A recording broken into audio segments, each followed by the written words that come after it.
Bojo, everyone. Welcome to Powwow Education Week 2020. I'm so excited to be sitting down with Justine Woods of the Beading Circle, which is supported by Ryerson School of Fashion and the Student Initiatives Fund. Hey, Justine. Hey, how are you? Good, good. How are you? Good. So nice to see you. Oh, I miss you so much. I've been up in Beading territory for so long. I know. Whereabouts are you right Yeah. now? I'm in Toronto right now, to Oh, Toronto. nice, So, nice, yeah. nice, nice. Yeah, I've been for sure missing the Beading Circle in Yeah. person, but I'm so happy that it's been going on virtually, which I'm sure we're going to talk Yes. about today. Yes. But No, yeah, super excited.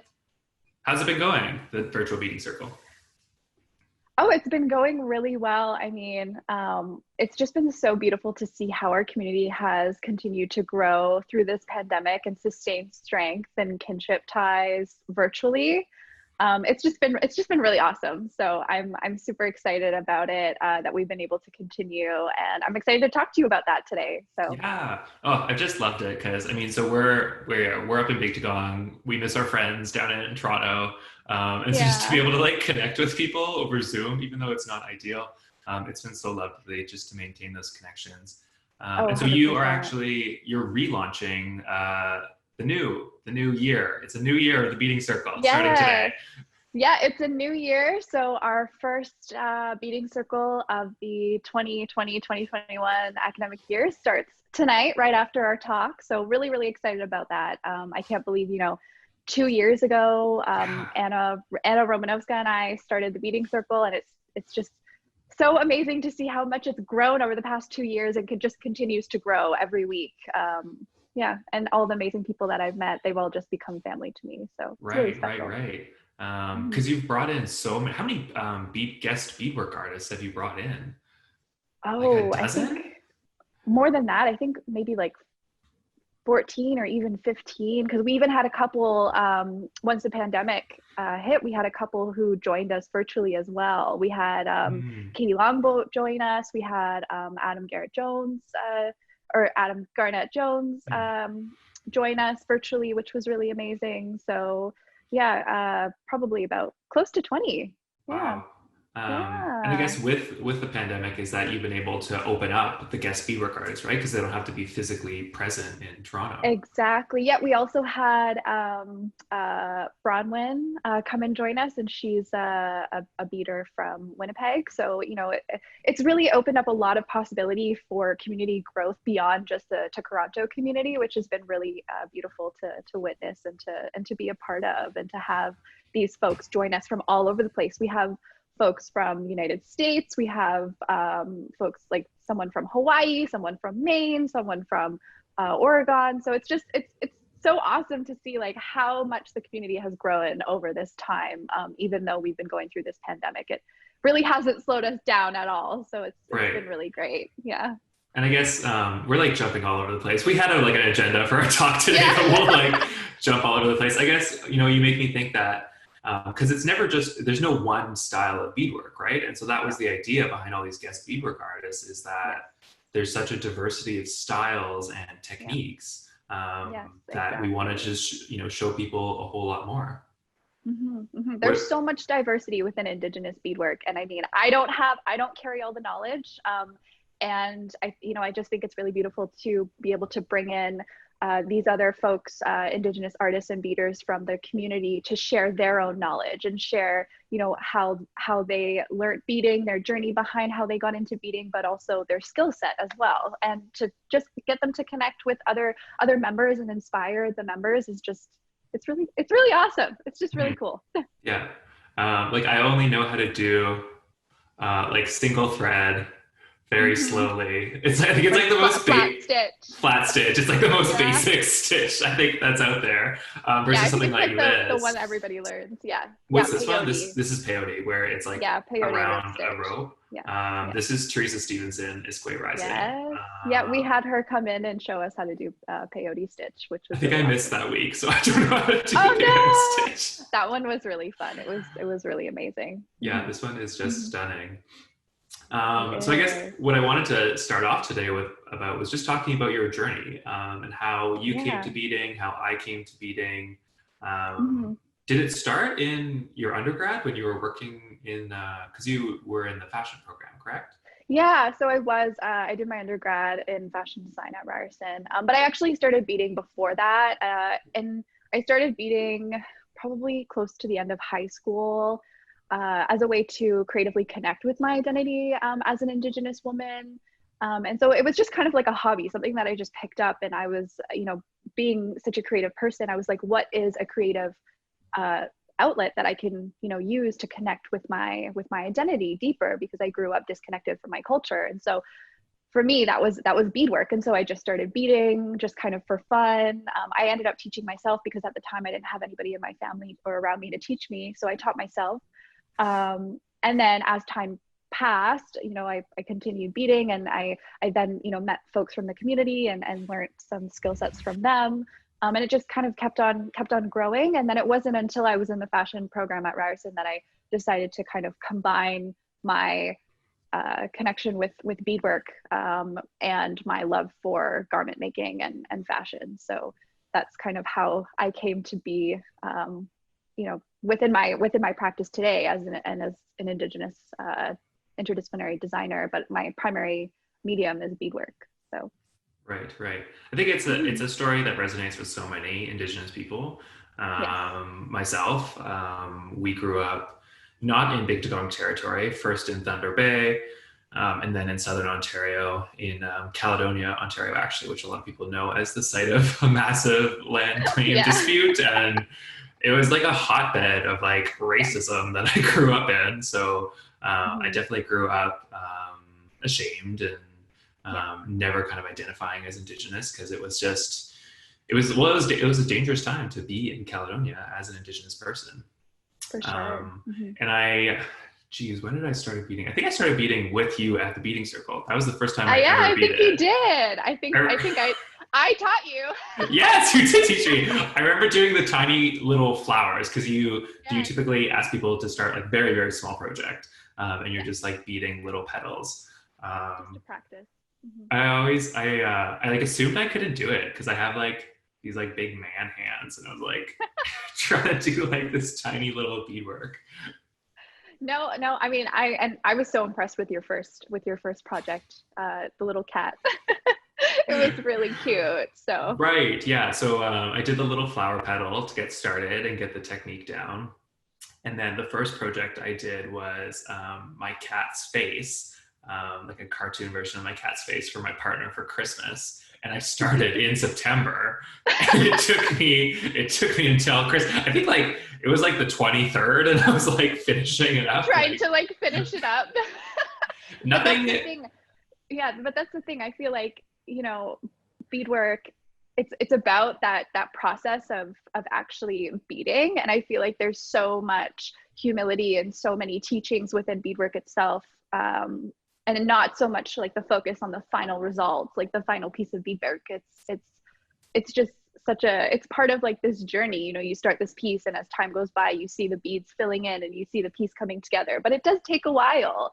And I mean, I think after one learns how to bead, they have a lot of respect for Indigenous beadwork and how much work these artists put into their own work as well, because it's very time consuming. Yeah, for sure. I had a hunch, like, I work with a lot of Indigenous entrepreneurs, and I'm thinking about like the business of Indigenous fashion and how we grow sustainably and grow in certain ways that support community, perhaps not by participating in capitalist economies and perhaps creating our own economies and all that wonderful stuff. But so I had a hunch that beadwork was being undervalued. Like you go to a powwow or you go to a gift shop and you can like buy a piece of beadwork for like $20. Like that's not feasible, because now I know that it takes hours and hours and hours. It really does. It really does. I mean, I feel like, the time, the love, and the effort that you put into the piece should be worth, the amount of money that folks are selling them for. And I think that, by actually learning the skill yourself, you respect it just so much more. Yeah, I think, well, and there's so many different kinds of value for the beadwork. Like even if you added up the time, okay, so you worked 40 hours on this one piece, 40 times minimum wage would get you like I can't do math, so I think that's like a lot of money. It's like over $400. It is a lot. Yeah. $600, 15 times Yeah. 40. Like, so there's the actual time and effort and materials, but there's also so much value added. I remember working with Angela de Montagny, who's an amazing cream métis designer based in Hamilton. And she talked a lot about like putting her intentions in the beadwork. So if she was beading for a client, she's like literally praying for this client and putting these good intentions into the beadwork, because from an Indigenous perspective, clothing and jewelry is spiritually protective. It's like your armor that you put on to go through this day and deal with all this bullshit. Exactly. No, exactly. I mean, Indigenous fashion and garments have so much embodied meaning. And I think that that just adds a whole nother layer to our work. And again, a whole nother layer of value, a whole nother layer of meaning, a whole nother layer of respect. So. And I'm so with you on it being a humbling experience, because it's like frustrating so much sometimes when like it's not lining up, or like it's looking crooked, or you like your thread breaks because you're pulling too hard, which is like such a lesson in itself. It's like how to like the right amount of tension says something about balance. You know, it's like every piece of the beading process is like a lesson in and of itself. Oh, exactly. I mean, when I learned from some community members about beadwork, you know, they said that if you do like a line of beadwork and it doesn't look good, you have to take it out and redo it. You know, it's like something where you have to learn from it. And it's not so much about mastering the skill, but it's about honoring the skill in the sense that if you have a crooked line of beads, you know, you're going to take them out, you're going to redo them, you know? And then also the whole notion with the spirit bead, you know, implementing that, contrasting color of bead as a way to honor the creator, because only the creator is perfect. So all of these beautiful little notions and teachings within beadwork is just, I mean, that's why I fell in love with it. And I feel like that's, you know, it's something that really embodies Indigenous ways of knowing and being in the world. And it's such a creative, you know, platform to communicate the beauty behind who we are as beings. So, I mean, yeah, there's a lot to it. There's definitely a lot. And so it's really beautiful to be able to share that in the beading circle and, you know, with Indigenous and also non-Indigenous folks. So, yeah. I love the idea of the spirit bead. So so say you have like a yellow flower, you would purposely put an orange bead in it so that it's not a perfect yellow flower, to signal that, you know, nothing is perfect. But I always thought with my beadwork, it's so imperfect anyway. Like I didn't feel the need to like add a spirit bead, because I was like, no, this isn't perfect by any means. So like, it's not supposed to be perfect though. I really don't think it's supposed to be perfect. Like I said before, it's more about the process and the journey of beading itself rather than the actual final piece.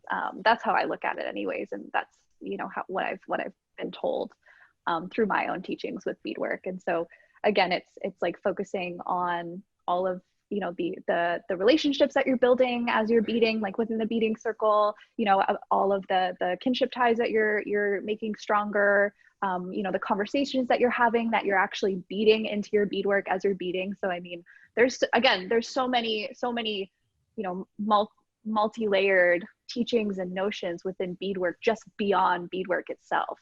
So I think that's a really important point. And I think that kind of hits at like the theory of a beadwork circle and like the methodology of coming together in a circle. Like it's not, in a way, it's not about the beadwork. Like it's about coming together in a circle, and you could be doing anything. Like you could just be like drinking coffee and eating, but you're in the circle. And so you're getting all of these stories.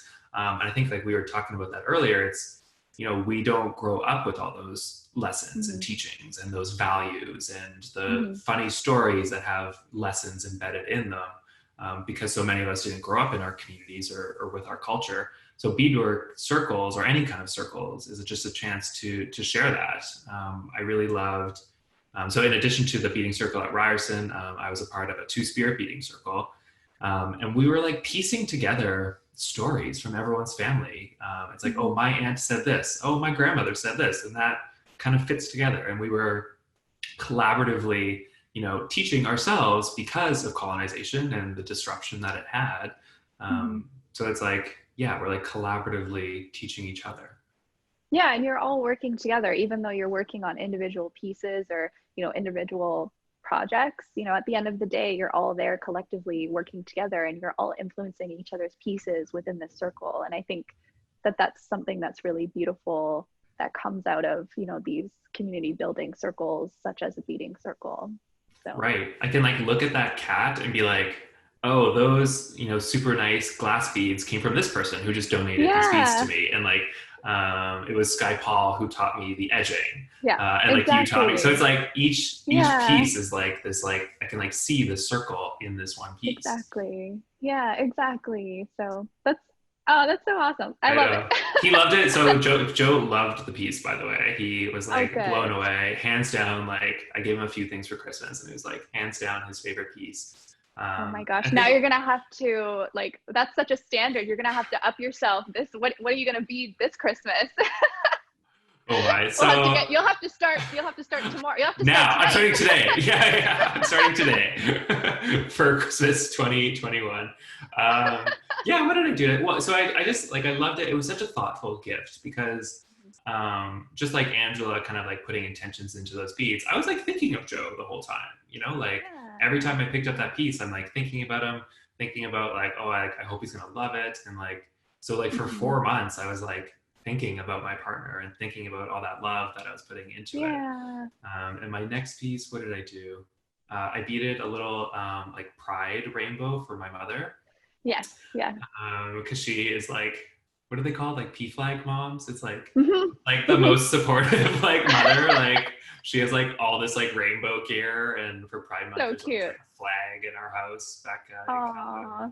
But Yeah. And that piece turned out beautiful too. I remember you showing me. noticeably straighter lines. It was like even even like piece number two was like, ooh, okay, Yeah. I'm getting it. I'm getting No, it. I mean, it takes practice to build the skill set, you have to you have to put the effort in. And I also love how, that's the whole notion of reciprocity within beadwork. It's like the more effort you actually put Mm. into doing the beadwork, the better you're going to get. And the more satisfied you're going to be with your beadwork. And I just love that, the reciprocal relationship between the artist and beadwork, especially when you're learning how to bead. And it's really noticeable, like you said, in the second piece, you could see you were already getting better. So. Mm-hmm. Mhm. So she loved that. And then my third piece. So yeah, I've like been beading for a year now, and I've only done 3 pieces, which I think says a lot about like the slowness of it, Yes. and Yeah. which is important. Like not Mhm. to, especially like I don't feel it's my place to sell beadwork. I don't think I would ever Mhm. sell beadwork because it's like something that I didn't grow up with it. My grandmother, she knitted, but she never beaded. Mhm. So it's like it's not like in my immediate family tradition. I'm sure it's like in my family, Mhm. but yeah, I feel like I'm okay with just beating very slowly, beating very with like particular intentions, beating for people I love. Like my next Mhm. piece is for my grandmother. The little bear that I beaded. Have you seen that Yeah. yet? Yeah, I Um, saw it. it was so It's so cute. It was cute. so cute. And she loved it so much. But it was actually interesting when I beaded that bear. I didn't even realize it, but his like mouth was like popping up, and it's like almost 3D. And I think it was because I was Oh, beating cool. too tight. Maybe. Like I was You were beating like too lift. tight. Yeah, I was like lifting up the felt and beating too tight. And then like finally I finished his nose and I was like, oh, it's like popping up. So I started beating, a bit looser with more space. Yes. But it actually just like turned out because now it's like flat and then his nose And then goes his little 3D, nose. pops Yeah, out. that's And perfect. when I show my grandmother and I told her that, she's like, oh, sometimes like the art like Yeah. does things for you. Like it's like you Yeah. weren't even realizing, but like you were just going with the flow, and it does that for you. And I was like, Mhm. damn, that's like some wise observations, grandma. Yeah. Oh my gosh. Have you ever been beading, and like how does like has beadwork ever spoken to you or like revealed things to you? Yeah, I mean, one of the things that I do within a lot of my beadwork is I don't really map out a colorway. I just kind Oh. of allow the design to speak to me, and as I'm beading, I don't pre-plan the colors. I just kind of allow the colors to kind of come to me, and for the design to kind of shape itself. And I'm just, this facilitator of actually doing the beadwork.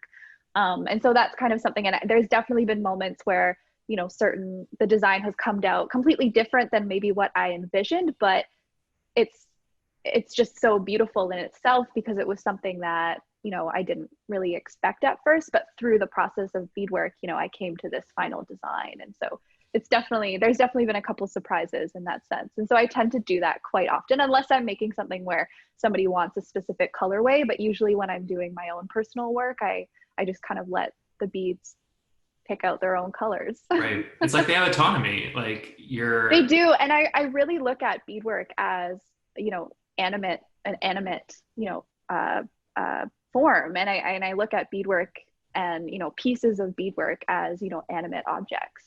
So right. I feel like they have their own, you know, embodied meaning. They carry their own embodied knowledge. You know, they can speak to you. And so that's kind of, you know, for me, a way of communicating with my design is by allowing kind of the colorway to come to itself. Right, right. It reminds Yeah. me of like Indigenous conceptions of consent. Yes. And, you know, from a Western perspective, people often think like, oh, how could you get consent from beadwork? Or how could you ask for consent? So like when we're harvesting medicines, for example, we always ask for consent. Yeah. Yes. And one of the ways that a plant could demonstrate no consent is that, say you pick a bunch of strawberries and you pick too many strawberries, and next year that strawberry patch doesn't come up as nicely. Like that's Exactly. that plant telling you like, I didn't give you permission to pick all those strawberries, and now you're out of luck because there's no strawberries this year. So like now I'm not gonna give you any. this like sassy strawberry plant. Strawberry. but that, yeah, plants can give us consent, animals can give us consent, but it's just like we don't even think on that level from a Western perspective. But beadwork, like say I was beading once, and I remember I shouldn't have been beading in the first place because I like had a rough day. And I was like, oh, I'm gonna bead because that'll take the stress away, which sometimes works. But in this case, I was beading and my thread must have broken like 3 times. And on the 3rd time I was like, okay, I'm not supposed to be beading right now. Exactly. No, and I feel like, you know, that example right there just shows like how beadwork speaks to you, you know? So you got to listen to it. You do. You have to listen to it. You have to give it its voice and let it do its thing. Yeah.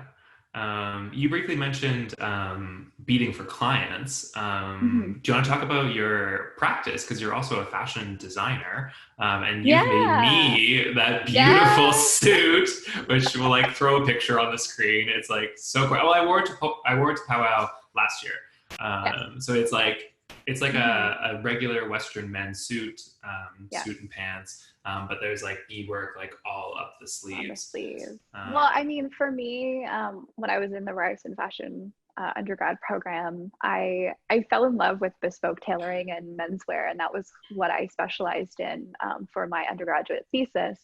But then I wanted to do something, you know, that I could kind of juxtapose Indigenous beadwork with this like super Western notion of fashion, such as bespoke tailoring, you know, which originated on Savile Row in London, England. And, you know, for me, I was like, how can I kind of like decenter this notion of Western fashion and tailoring through beadwork? And so for me, I looked at it as like, I'm just gonna deface the crap out of these garments. And so that's kind of where I started. So I kind of used, you know, Métis floral beadwork to kind of take over the garments and reclaim the garments and essentially deface them.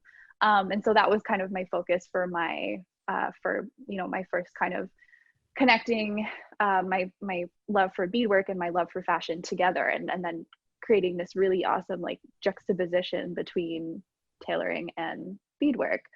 But now within my graduate studies, I've kind of had to take a little bit of a break from doing commissions for clients, just because, you know, grad school is really intense. in between all your essays and classes. In between, you know, working and doing grad school and whatnot. So I've taken a little bit of a break from that, but I'm actually this fall I'll be starting my thesis research, and I'm looking at the relationality between beadwork and land, and how the relationship between garment making informed by the land can help me critically engage with my identity as a Métis woman. So looking, you know, through that feminist lens and kind of critiquing, you know, Western notions of fashion and how land and fashion are really deeply embedded together, and just kind of looking into all of that. So that's what I'm doing now. And again, focusing mostly on Indigenous clothing adornment practices such as beadwork, but also quill work and tufting, because those practices come from the land. So I'm really interested in that too. Right. Definitely want to talk about land-based crafting like that. And I think, when you talk about, custom tailoring made to measure, like, I think it's so intimate, like, just like, like the gift is in the making, as Leanne Simpson tells us. It's all about like the method and coming together. Like when you are working with a client, when you worked with me, like we must have met, like we met up 3 times for 3 different fittings. We talked about the process. We talked about the colors. Like we built a relationship through this like client tailor relationship. And that's what I really loved about tailoring was, and that's what I really love about bespoke tailoring is, first of all, it's slow fashion. It's all cut, made to measure. So there's no waste when it comes to actually making the garments. It's very sustainable. And also you create this relationship with your client. You have to meet with them multiple times. You discuss what kind of colors they would like, what design they would like. So again, it's this like partnership that you create, and it's this reciprocal exchange between the maker and the client. And for me, I think that is something that should be centered a lot more within the fashion industry, focusing on these, kinship relationships, reciprocity, just being able to kind of take a step back and, think about the actual, slowness of garment making. So, and putting that at the forefront. So, and it's like, it's a shame that the fashion industry has made that only available to certain people and certain price points. Exactly. When really, like, it was a great value for like what I got. Like you weren't charging me like an exorbitant price, like a luxury price. Like it was like cost of materials, cost of your time, cost of the beadwork, but it wasn't like there wasn't a markup because of a brand name, which is what you get with like mainstream luxury fashion. Oh no. And I mean, for me, I don't look at that as, it's funny because, you being in fashion and being in a fashion designer at the same time, a lot of the time I tell people like, I actually don't like the fashion industry at all.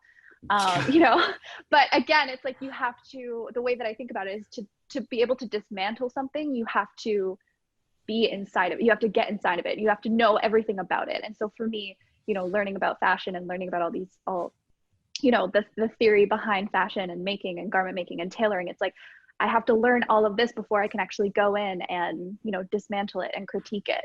And so for me, that's kind of, was the motivation behind, when I was at Ryerson Fashion, and then moving forward with my practice now. So up here in Big Tadong, I started another circle. I didn't call it a beading circle. I called it a crafting circle because I figured people would be doing beadwork, but also things like quill work, or moose hair tufting, any kind of like skill, so that people from the community can just come together over Zoom, which is unfortunate because the internet is not great up here. So it's a lot of like lagging and like people cutting out. But yeah, I called it a crafting circle to kind of like honor those land-based skills that so many people in the community are doing.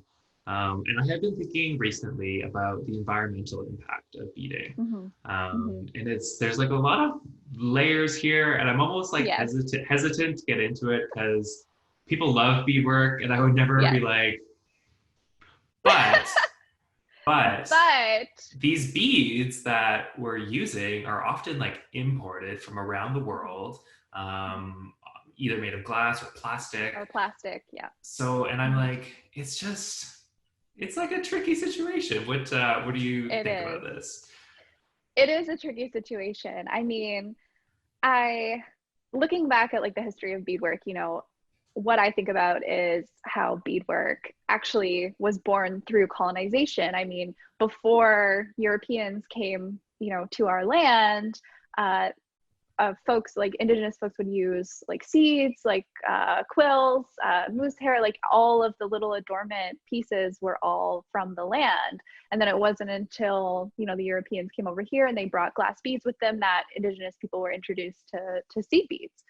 You know, so I think about that a lot in relation to, you know, the work that Indigenous folks are doing now as beadwork artists, and, you know, using these glass or plastic beads. But again, I think there's two sides of the spectrum. I think when you think about beadwork, again, looking at the fact that it's, you know, it contributes to slow fashion. It's something that's very time consuming. It's not, you know, it's not like beading pieces are, you know, a part of the fast fashion industry. Like, it takes a long time for these pieces to be produced. And so, you know, I think there's a limit to the amount of, you know, beadwork that's, you know, going out into the industry. And again, it's like these pieces are so valuable, they're treasured. So it's not something that, you know, you would just wear on your jean jacket for a couple of days and then throw it out. So I don't think that, you know, the beads are being wasteful in a similar sense to, you know, going to H&M and buying a t-shirt, washing it 3 times and then throwing it out. Right. But again, there is that, you know, interesting notion of that we are using these, you know, plastic materials. And then again, kind of thinking about, you know, maybe we should start thinking more about using, you know, materials from the land that are more natural and, you know, not made of plastic. So again, I think it's like there's, you know, two sides of the spectrum here, but it's really, sure. it is important to think about that. Yeah, just to have these conversations, to be thinking about it. Yes. You know, like I always think, I forget who I was talking to, but like the reason why Indigenous people loved glass beads when they came over is because like it opened up these possibilities, like all these colors, all this colors, like an explosion of like color and possibility. And, you know, Indigenous culture is not static. It's always changing. It's always through exchange, you know, between Indigenous nations and then with European nations. There's always been exchange. There's always been evolution. So it's not like, you know, before colonization, that's traditional. Quill work is traditional, and before that, beadwork is contemporary. Like, that's not the case. But yeah, I think like I know some beadwork artists who try as much as possible to use vintage beads, which I think is really cool, to like repurpose beads.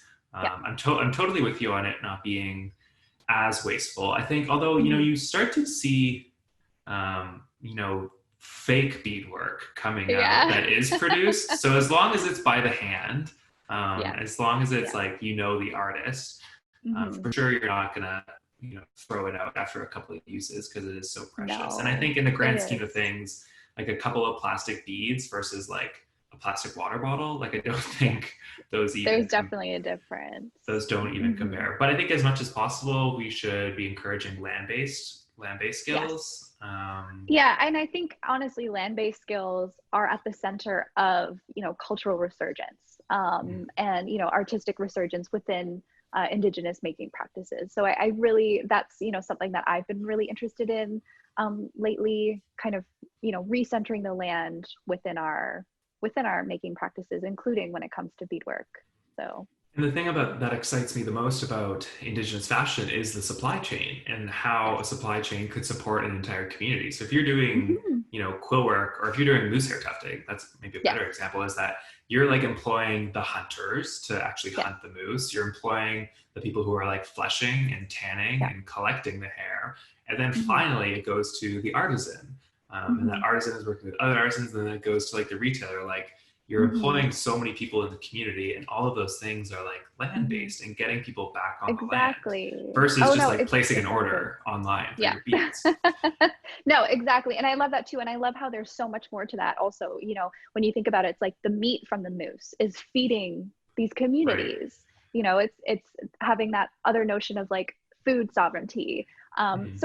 And then you think about that in relation to making and in relation to, you know, just clothing adornment practices, and seeing how, you know, some people may think that, you know, it's just here, but at the end of the day, it's like this huge web of like all these like interconnected, you know, notions that contribute to economic resurgence in Indigenous communities, you know, cultural resurgence. So yeah, there's a lot going on there. It's all connected.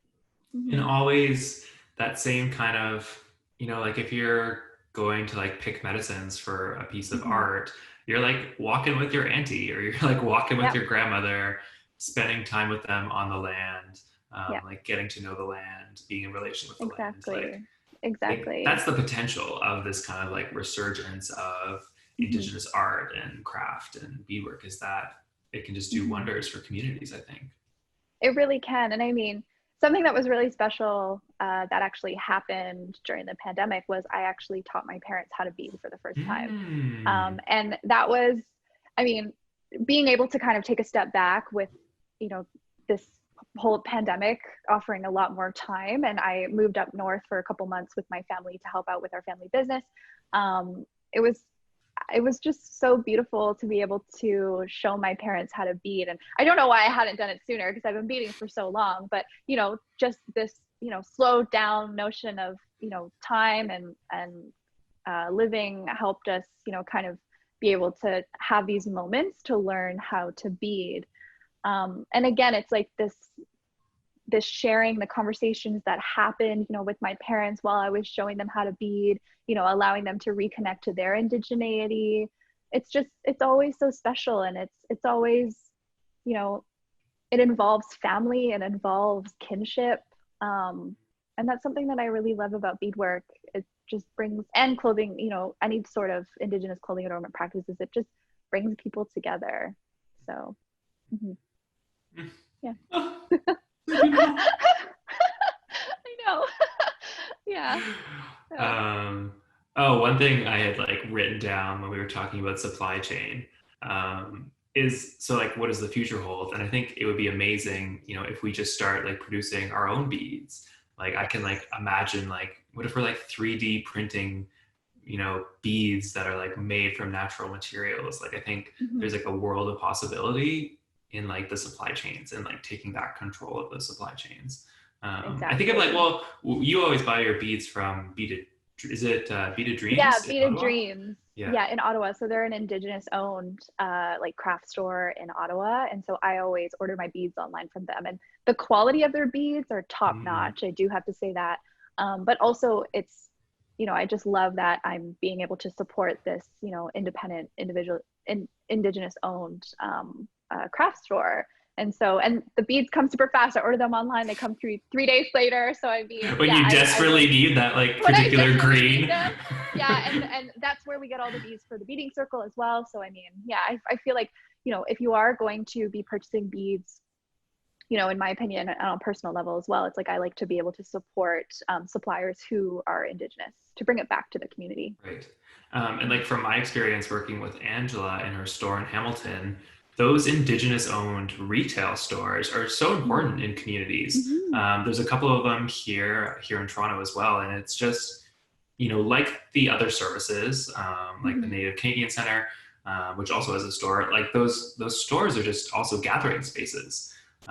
Like people would just like come and hang out in Angela's store. Like it supports a whole range of artisans. Like I think like the store, the Indigenous store is like also just like a site. I mean, often they have circles as well. It's like, in the evenings, they'll close their doors and have circles. So I think the spaces are really important as well. And I know we talked about spaces and the particular kinds of spaces. And so I think I want to chat more about the beading circle. I think one question, let's chat about the beading circle, which is what we're here for. I know one question that will probably be on a lot of people's minds is, can non-Indigenous people bead and join the beading circle? Which the answer is yes. Yes. No. Yes, but. Yes. Yes, but yeah, the but is very important. Let's dive into that but. Yes. So the beading circle, I mean, from the start, Anna and I really wanted to create this space for Indigenous and non-Indigenous folks to come together and bond and connect over beadwork and build these kinship bonds that then lead to, cultural respect.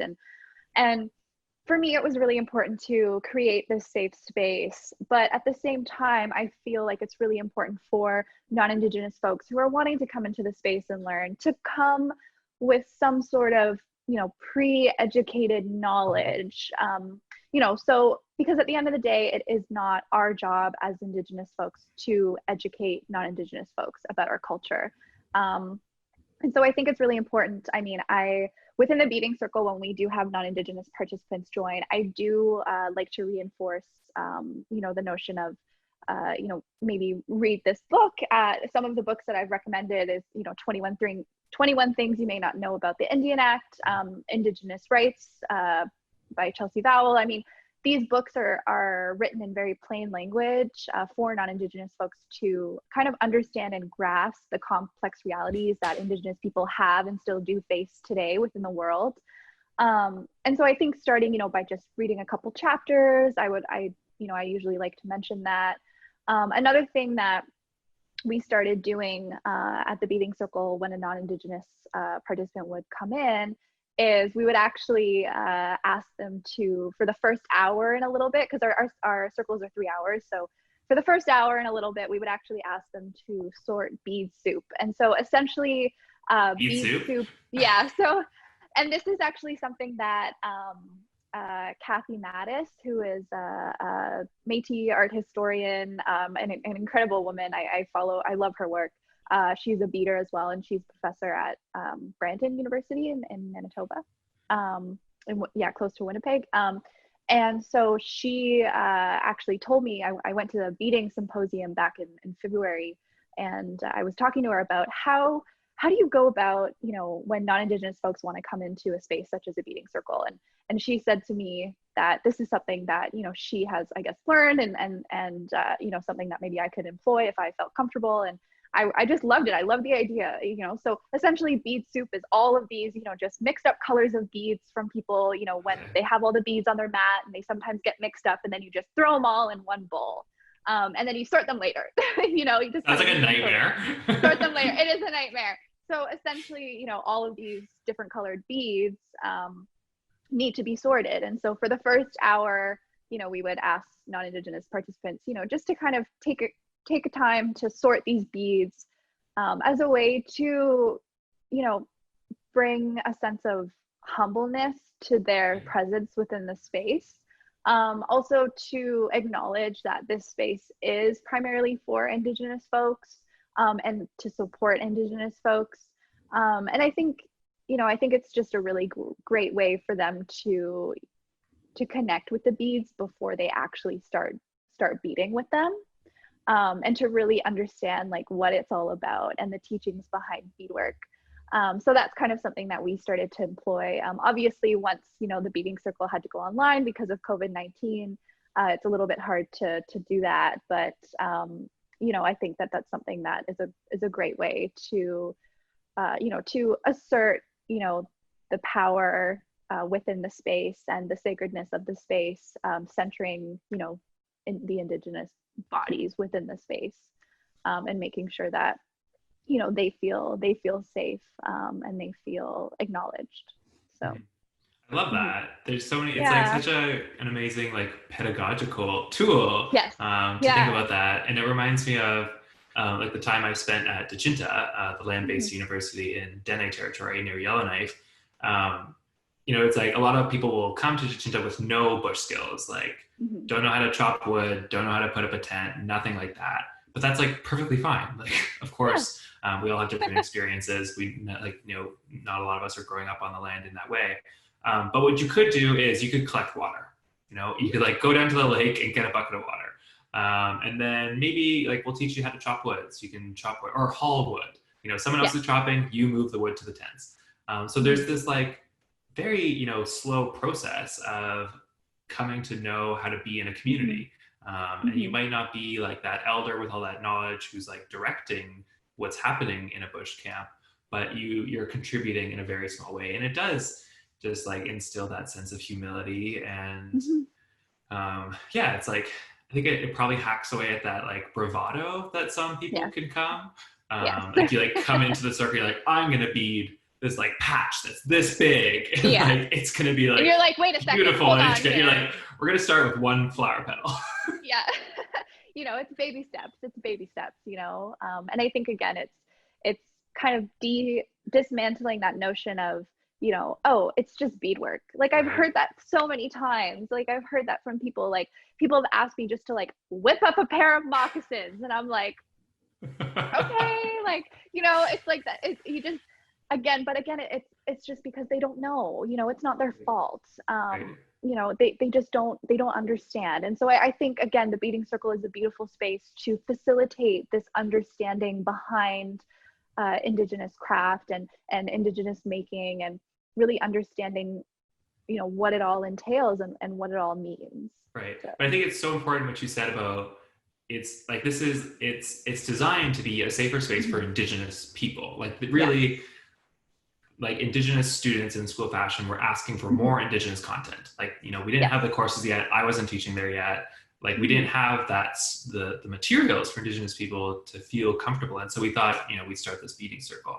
But it's not, you shouldn't come into that space thinking it's like a lesson and you're going to like get all the teachings and you're going to ask Indigenous people. Because for us, I could have had a really, really bad day and I just want to decompress. I want to go and smudge and eat food and, drink some like tea and just relax. So it absolutely and be with should community. not be with community. I liken it to RAS, Ryerson Aboriginal Student Services, which is just a space where you can go and chill out and you'd be like, you won't believe what this guy said in this class. Like he was talking about racial superiority, which happens. It happens in university. It does. And so you need these spaces to just decompress. So I think to it's feel really safe while you're decompressing, because I feel like there's a lot of vulnerability that comes along with opening up and feeling comfortable that you can open up your emotions about this bad day that you had among these people. So I think being able to really center that notion of safety at the prioritizing Indigenous safety is really important, and that's something that is really important to me as the facilitator of these circles. So and it totally makes sense that so I was part of the School of Fashion Beading Circle with Indigenous and non-Indigenous people, but I was also a part of a Two-Spirit Circle, and that was just for Two-Spirit people, just Indigenous people. So it's like there's levels, like there's super, super intimate circles that you won't even know about, you don't even know what's happening. And then, something like the Ryerson Beading Circle, it is public, and it reminds me of Elder Joanne Dallaire, who is just very honest about this is an educational institution. Like this is a school. It's named after Egerton Ryerson. Like we can't avoid that. We can't pretend these are safe spaces. We have to like actively create safe spaces. And she always says like, come on in, come to the feast. She says yes to student journalists, like come teach, because it is an educational institution, but there is like a bit of nuance in how we educate people. And I love your like onboarding process. It's like you can't just like show up and start beading. You like no process. No, not at all. I mean, but I think that there's something really powerful about having these spaces within a colonial institution such as Ryerson. I mean, I think that that's a whole nother contribution to decolonizing the academy in itself. And so to me, having the School of Fashion so supportive of the Beading Circle, and we hold the Beading Circle in one of the School of Fashion classrooms. I mean, to me, it's like that is progressive in itself and decolonizing in itself. So I just think that's like what happens in those spaces is where you begin to collaborate, and it's where you begin to theorize, and you get political, and you talk to other people, and it's like you're holding the space, and what happens in the space is like the real work of the magic and the decolonization can stem from you need the space first, I guess is the bullet point of this talk. Yes, exactly. So what about your favorite beadwork artist? Do you have a couple, or is it like too impossible to name a favorite? Favorites, let's add plural. Who are your favorites? Yes. Oh my gosh, pinpointing just one would be a lot. I don't know if I'd be able to just pick one. But a lot of my favorite artists actually were guest beaders throughout this past year. You were able to just like invite your like idols, a bit like self-serving. I was just like fangirling every time we had like these such amazing beadworkers from the community come in. I mean, like I mentioned before, we had Adam Garnett Jones come in, Katie Longboat. I love her work. Sky Paul from Running Fox Beads, Olivia LeBlanc, Britt Ellis of Blue Hummingbird, but outside of that, I'm also a big fan of Tanya Larson. Her beadwork is just amazing, and I love how she really incorporates land-based making and teachings within her work. She made me a pair of smoked hide earrings when I was nominated for a CAFA award a couple of years ago, and they're my favorite pair of earrings. And so, yeah, there's just so many, so many beadworkers. Teresa Stevenson, who Yes. made your necklace there, stunning, just stunning. So work. stunning. This was actually, I believe she created this for Leslie Hampton's runway show, or she created it and then Leslie Hampton used it in her runway show. I think as a belt. It was like a belt around a model. And I saw it and I knew it was Teresa, and I was like, oh my God, that's so stunning. The runway images are so stunning. You're like, I need to snag it. Yes, and then like she posted, I think like an Instagram story, and it was like, I think I'm selling this. Like, she was like entertaining the idea of selling it, and I like messaged her so quick, and I was like, I gotta have it. If I have to pay in installments, which I think I did, I was like, I'll pay you in installments. Give me the installment plan, because I really want it. And I think, but it wasn't this like coveting of like the beadwork. It was almost like, I liken it to like I was like taking care of it for her. And I even told her this, like, if you ever need it back for like, cause it's a museum quality piece. I was like, if you're like ever doing a show and you like want this to be in the show, like take it back. Like I really thought of it as like, I'm going to take care of it for you. And it is like, I wear it for special occasions, like Powwow Education Week.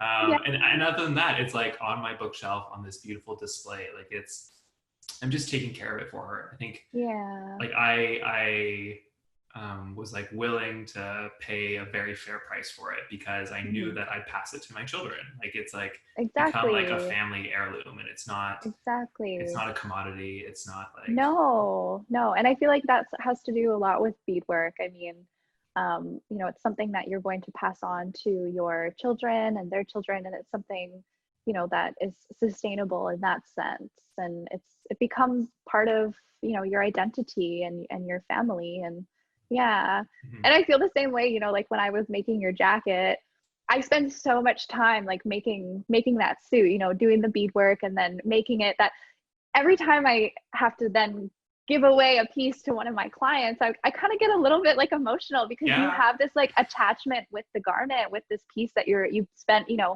hours and hours and weeks, making. But then it's just so nice to know that, I'm passing it to somebody who's going to have it, going to cherish it forever, and that's going to have it and pass it down, within their family. So it's just really beautiful. You don't get if you've never met the client, if you're like shipping it around the world. That's so important. I also really love Tanya Larson. I think what I love is her like philosophy and her approach to making, because she's like employed like a whole community of artisans up in Yellowknife. Like it's very much like a family business, a community business. And she was really pivotal in like urban hide tanning in Yellowknife, and like getting youth really interested in hide tanning. I also love how you like discreetly slid in there that you were like CAFA nominated. You're like, Tanya. I mean, you earned it, girl. You earned it. I mean, I worked my butt off. So. Worked your butt off. You got that CAFA nomination. That was such a beautiful night as well. And it reminds me of like claiming space in. I mean, we were at like the Royal York Hotel, which is like the Colonization Hotel, and Sage was there. Christian Sage Paul was there. Sage Paul from Indigenous Fashion Week Toronto, also sister of Sky Paul, one of your favorite artists. So Sage Paul was there.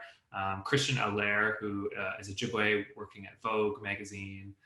Warren Stephen Scott, who does the earrings that everyone wears now. That it's everybody knows it's the item that everyone needs.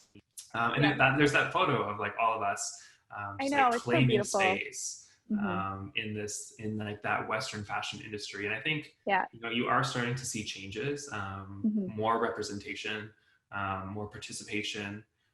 Like Tanya was just a part of that collaboration with Simons and Indigenous Fashion Week Toronto, which I'm always, I'm cautious about whenever Indigenous people get involved in the mainstream fashion industry. I think Mm-hmm. representation is a good thing, but we also need to be like changing the fashion industry, and there are Yes. systemic issues in fashion. So Yes. perhaps And I just think like, also we need to start like carving out our own worlds within the yes, industry as well. I think it's really great to be able to collaborate with the current industry, but I think also, we need to move forward to that, that resurgence of what does it look like for this world that is purely based in Indigenous making, in regards to, our own fashion industry, and what does that look like? And I think, with the efforts of, folks like you and like me, and all these beautiful artists within the industry, it's kind of like we're carving this all out together, and again, doing this collectively. And I think it'll be interesting. I think it's just really interesting to think about those possibilities, outside of the current fashion industry. yeah. And Mm-hmm. that's what, like, next up on my research agenda is looking into things like cooperatives. Mm-hmm. Can we do profit sharing? How do Yeah. we ensure that? Because often what you get is there's like a star designer, like there might be Mm-hmm. one star in the community, Yeah. which is great, but like how can we ensure that everyone is benefiting or that we're all participating, like Tanya's model of, Mm-hmm. you know, working with lots of the community members. Mm-hmm. So cooperatives, things like, Mm-hmm. unions. Like I always thought we need like a beadworkers union or something like that, Yeah. where like it's like this is the hourly wage, you get benefits, you get a pension, like we're gonna protect Yes. your like the intellectual property of your work to make sure it never Yes. gets stolen. Like I think we can like begin to imagine and just to build those like Mm-hmm. different the Indigenous fashion industry. Exactly. Mm-hmm. Cool. So Yeah. coming up right after this is the beading circle.